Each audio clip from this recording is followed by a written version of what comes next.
இந்த மண்ணோட உண்மையான குணம் உணர்வு பூர்வமான மண் இது. அது மட்டும் இல்ல, இந்த மண்ணில் வாழ்ற மக்களும் அப்படித்தான் உணர்வு பூர்வமான ஆளுங்க.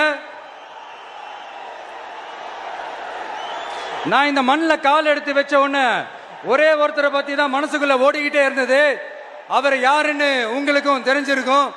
சினிமானாலும் சரி, அரசியல்னாலும் சரி, நமக்கு ரொம்ப ரொம்ப பிடிச்சது புரட்சி தலைவர் எம்ஜிஆர் அவர்கள் தான். அவரோட பழகிறதுக்கு எனக்கு வாய்ப்பு கிடைக்கல. ஆனா அவரை மாதிரியே குணம் கொண்ட என்னுடைய அண்ணன் புரட்சி கலைஞர் கேப்டன் விஜயகாந்த் அவர்களோட பழகிறதுக்கு எனக்கு நிறையவே வாய்ப்பு கிடைச்சது. அவரும் இந்த மதுரை மண்ணை சேர்ந்தவர் தானே, அவரை மறக்க முடியுமா?